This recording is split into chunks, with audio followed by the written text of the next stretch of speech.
السلام عليكم. اليوم سنرى رتابة متتالية مونوتوني دين سويت. كالعادة غنبدا الشرح بالفرنسية ثم الشرح بالعربية. Dans cette leçon, on verra définition concernant la monotonie des suites. Remarques concernant étude de la monotonie des suites. Application visant les différents cas. Donc définition. Soit UN, n appartenant à I, une suite numérique. On dit que UN, n appartenant à I est croissante si UN plus 1 supérieur ou égal à UN pour tout n appartenant à I. On dit que UN, n appartenant à I est strictement croissante si UN plus 1 supérieur strictement à UN pour tout n appartenant à I. On dit que UN, n appartenant à I est décroissante si UN plus 1 inférieur ou égal à UN pour tout n appartenant à I. On dit que UN, n appartenant à I est strictement décroissante si UN plus 1 inférieur strictement à UN pour tout n appartenant à I. On dit que UN, n appartenant à I est monotone si elle est soit croissante, soit décroissante. Remarque. Pour étudier la monotonie de la suite UN, n appartenant à I, on utilise le signe de UN plus 1 moins UN. Donc on fait recours à la définition. Donc ici, si j'ai UN plus 1, si je fais passer ce UN là, donc ça fait UN plus 1 moins UN supérieur ou égal à 0. Donc si UN plus 1 moins UN supérieur ou égal à 0, il s'agit d'une suite croissante. Ici, même chose ici, je fais passer ce UN là, donc ça fait UN plus 1 moins UN supérieur strictement à 0. Donc, c'est une suite strictement croissante. De même ici, UN plus 1 inférieur ou égal à UN, je fais passer ce UN, donc ça fait UN plus 1 moins UN inférieur ou égal à 0. Donc, c'est une suite qui est décroissante. Par contre, ici, UN plus 1 inférieur strictement à UN, donc je fais passer ce UN là, UN plus 1 moins UN inférieur à 0, donc c'est une suite strictement décroissante. Voilà, donc là, la première méthode pour étudier la monotonie des suites. Il suffit d'étudier le signe de UN plus 1 moins UN. S'il est positif, croissante, strictement positif, strictement croissante, négative, décroissante. Strictement négative, strictement décroissante. Voilà. Il y a une deuxième méthode qui sert à étudier la monotonie des suites.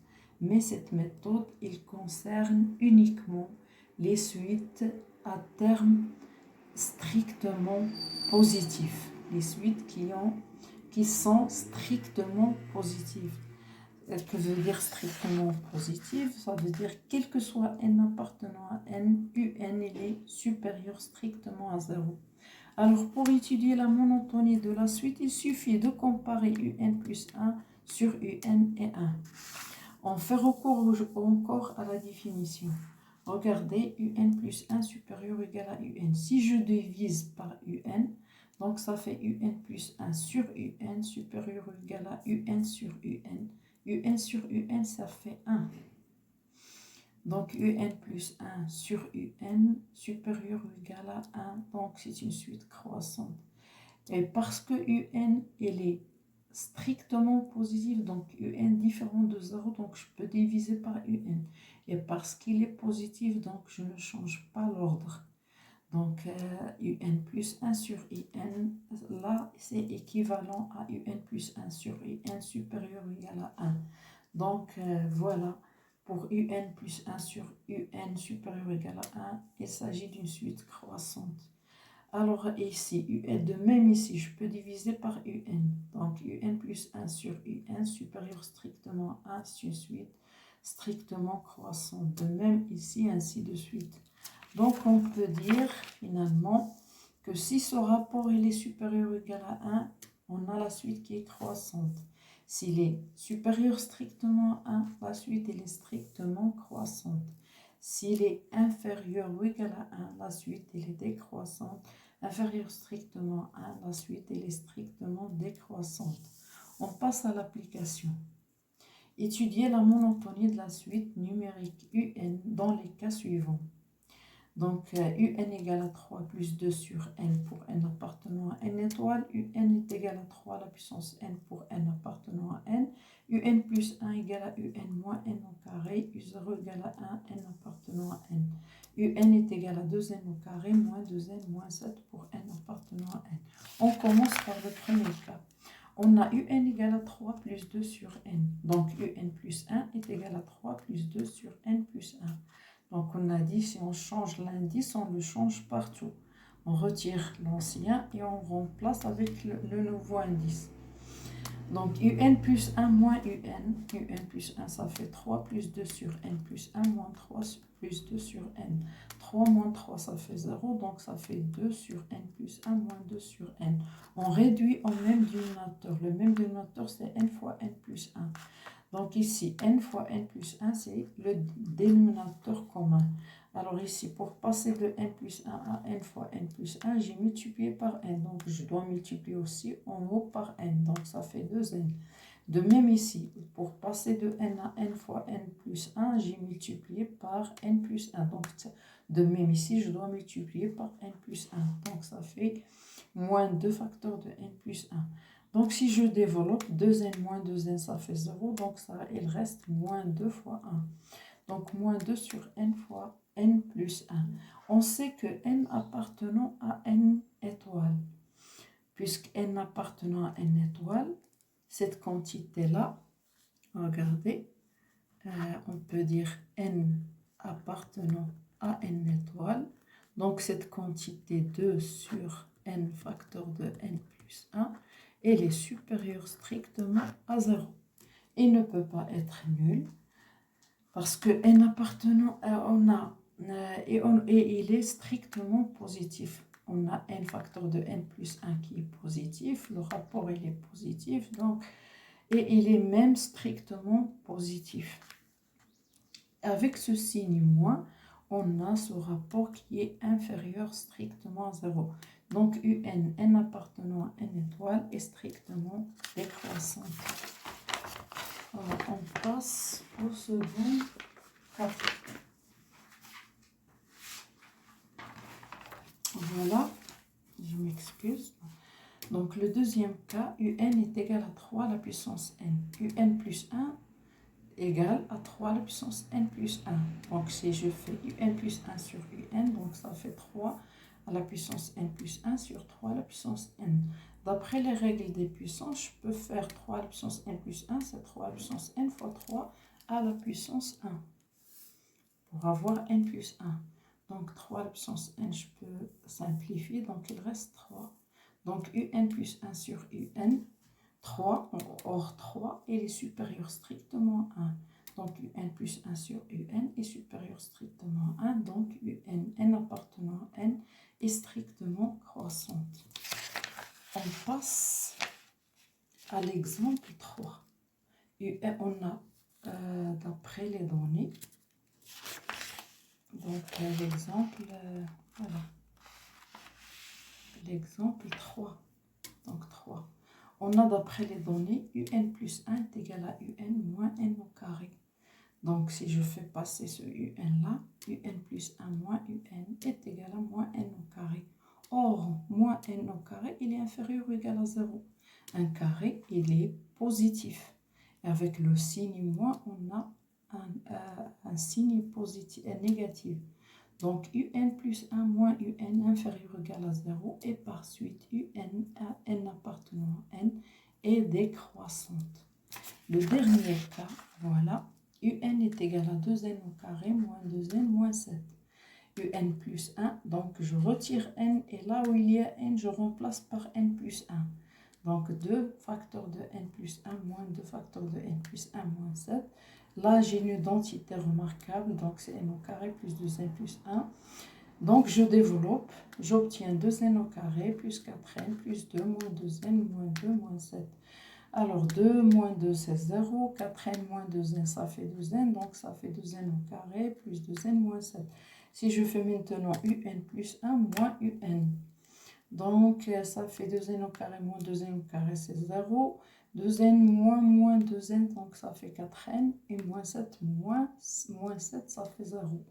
Donc ça fait un plus 1 moins un est égal à 4n. Or 4n il est supérieur ou égal à 0. Donc un plus 1 moins un il est supérieur ou égal à 0. Et par suite n appartenant à n est croissante. اليوم سنتحدث عن رتابة متتالية. إذن الدرس غيكون على الشكل التالي. في الأول كنعطي القواعد ديال الرتابة جميع أنواع بالنسبة للتزايدية التناقصية إلى آخره. إذن تنعطيو التعريفات. بالنسبة المرحلة الثانية كنعطيو كيفاش كندرسو الرتابة ديال هاد المتتاليات، ومن بعد تنديرو تطبيق كيخص كل حالة على حدة. إذا غنبداو بالتعريفات.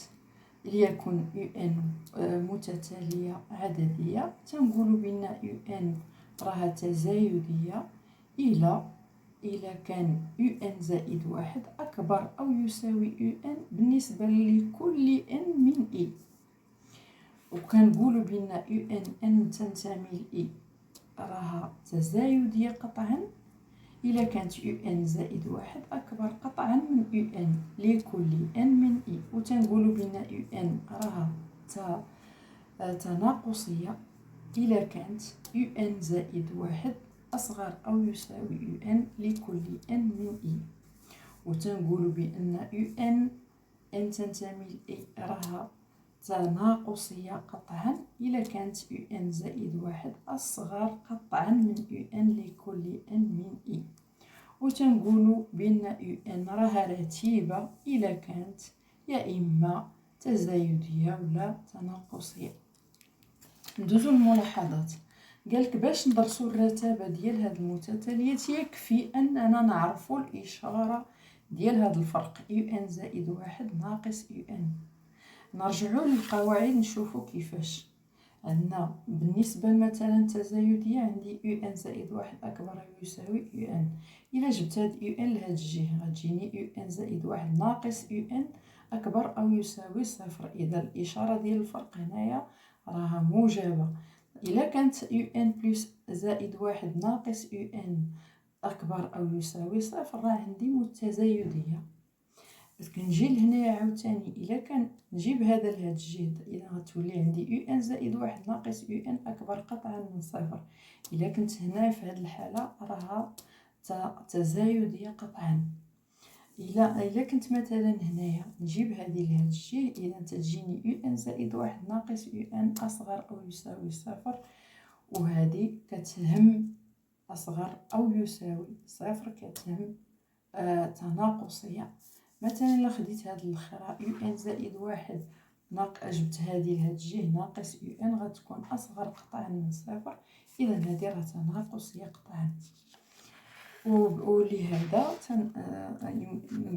إلا عرفنا الإشارة ديال هاد الفرق ديال ان زائد واحد ناقص ان عرفنا الرتابة ديال المتتالية. ألو إلا كان هاد الفرق موجب تزايدية، موجب قطعا تزايدية قطعا، سالب تناقصية، سالب قطعا تناقصية قطعا. هذه الطريقة الأولى باش كندرسو الرتابة ديال المتتاليات. كاينة طريقة أخرى، هناك طريقة أخرى لدراسة الرتابة ديال المتتاليات، إنما الطريقة تهم فقط المتتاليات الموجبة قطعا. وفي هذه الحالة يكفي أننا ندرسو أو نقارنو ما بين هاد ان زائد واحد على ان وواحد. وحنا نرجعو عاوتاني للقواعد. إلا كانت عندي ان موجبة قطعا يعني كتختلف على الصفر، إذا نقدر نقسم عليها. إذا غتجيني يو ان زائد واحد مقسوم على يو ان أكبر أو يساوي يو ان على يو ان. شكون هي يو ان على يو ان؟ راه هي واحد. إذا غيجيني هنا يو ان زائد واحد مقسوم على يو ان راه أكبر أو يساوي واحد. وفي هذه الحالة راه وما كنبدلش الترتيب. علاش؟ لأن المتتالية ديالي موجبة. إذا هنايا إلا كانت يو ان زائد واحد على يو ان أكبر أو يساوي واحد راها تزايدية. نفس العملية نديروها هنايا، نقسمو على يو ان لأن يو ان تختلف عن الصفر، وكنحتفظ بالترتيب لأن يو ان موجبة. إذا غتجيني يو ان زائد واحد على يو ان أكبر قطعا من واحد، وهذه تتخص تزايدية تزايدية قطعا. بالنسبة لهذه إلا قسمت عاوتاني حتى هنا على يو ان زائد واحد على يو ان غتولي لي أصغر من واحد، وهذه تتخص تناقصية وهكذا. إذا يمكننا نقولوا في النهاية بأن إلا كان هاد يو ان زائد واحد مقسوم على يو ان إلا كان كبر من واحد راها تزايدية، أكبر قطعا من واحد راها تزايدية قطعا، أصغر أو يساوي واحد راها تناقصية، أصغر من قطعا من واحد راها تناقصية قطعا. غندوزو للتطبيقات. التطبيقات عندنا 4 تطبيقات هنايا. التطبيق الأول عندنا قلنا ليك السؤال هو أدرس رتابة المتتالية يو ان في جميع هذه الحالات. إذا غنبدا ب يو ان تتساوي 3 زائد 2 على ان مع ان تنتمي ل ان طوال، وكاينه يو ان تتساوي 3 أس ان بالنسبة ل ان تنتمي ل ان، وكاينه يو ان زائد 1 هي يو ان ناقص ان أس 2 أو إجارة تساوي 1 بالنسبة ل ان تنتمي ل ان. يو ان تتساوي 2 ان أس 2 ناقص 2 ان ناقص 7 بالنسبة ل ان تنتمي ل ان. إذا هنا غنبداو بالتمرين الأول. عندنا يو ان هي 3 زائد 2 على ان. يو ان زائد 1 إذا هي 3 زائد 2 على ان زائد 1. غندير الفرق يو ان الطريقة الأولى هي ندير الفرق يو ان زائد 1 ناقص يو ان. إذا غتجيني هادي ناقص هادي 3 زائد 2 على ان زائد 1 ناقص 3 زائد 2 على ان. إلا 3 ناقص 3 مشات غتبقى لي 2 على ان زائد 1 ناقص 2 على ان. غنوحد المقامات. المقام واحد راه هو ان في ان زائد 1 ها هو. إذا كي دزت من ان زائد 1 ل ان في ان زائد 1 راه ضربت في ان. إذا تا الفوق خصني نضربو في ان، إذا تعطيني 2 ان. هنايا فاش ضربت ان باش تعطيني ان في ان زائد 1 هي ضربت في ان زائد 1. إذا ضربت هنا في ان زائد 1 خصني نضرب حتى هنا في ان زائد 1. إذا ناقص 2 في ان زائد 1. نشر. إذا غتجيني 2 ان ناقص 2 ان مشات غتجي ناقص 2 في 1 هي ناقص 2 على ان في ان زائد 1. كنعرف بأن ان تنتمي ل ان طوال. إذا هاد 2 على ان عامل ل ان زائد 1 راها أكبر قطعا من صفر، ومع هاد الإشارة السالبة غتولي أصغر قطعا من صفر. إذا يو ان تنتمي ل ان طوال راها تناقصية قطعا، لأنني عندي هنا أصغر قطعا من صفر. إذا راها تناقصية قطعا. ندوزو للتمرين الثاني. عندي يو ان تتساوي 3 على أس ان، و يو ان زائد 1 هي 3 على أس ان زائد 1. هنايا تيبان ليا بأن هاد المتتالية ديالي بعدا راه موجبة قطعا.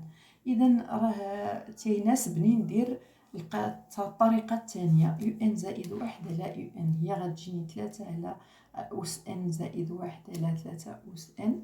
هي غتجيني 3 أس ان في 3 على 3 أس ان على حسب القواعد القوى راه 3 أس ان في 3 أس 1 راه هي 3 أس ان زائد 1. غنختزل 3 أس ان غتعطيني 3.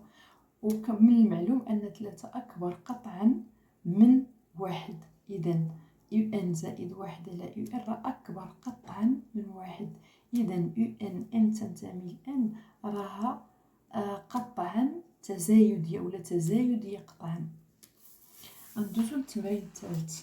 عندنا يو ان زائد واحد هي يو ان ناقص ان او كاري. نجيب هاد يو ان لهاد الجهة غتجيني يو ان زائد واحد ناقص يو ان تتساوي ناقص ان أس اثنان. تنعرف بأن المربع دائما موجب، مع هاد الإشارة السالبة غيولي سالب. إذا ناقص ان أس اثنان أصغر أو يساوي صفر. إذا يو ان زائد واحد ناقص يو ان أصغر أو يساوي صفر، وبالتالي يو ان ان تنتمي لان راها تناقصية. غيبقى لنا آخر مثال يو ان تتساوي جوج ان اثنان ان أس اثنان ناقص اثنان ان ناقص سبعة. يو ان زائد واحد. إذا فين ما كانت ان حيد ان وبلاصي في بلاصتها ان زائد واحد. إذا تتعطيني هي هذه راها متطابقة هما راه هي ان أس اثنان زائد جوج زائد اثنان ان زائد واحد. وننشر هذه، ننشر كل شيء غتعطيني إذا جوج اثنان ان أس اثنان زائد ربعة ان زائد اثنان ناقص اثنان ان ناقص اثنان ناقص سبعة. اثنان ناقص اثنان صفر. ربعة ان ناقص دوزن راه هي دوزن. إذا غتبقى ليا جوج ان أس اثنان زائد اثنان ان ناقص سبعة. إذا غنشد دابا هادي نقص منها هادي. جوج ان أس اثنان ناقص جوج ان أس اثنان مشات هي صفر، ناقص سبعة ناقص سبعة هي صفر. غتبقى ليا اثنان ان ناقص اثنان ان. إذا هي اثنان ان زائد اثنان ان هي ربعة ان.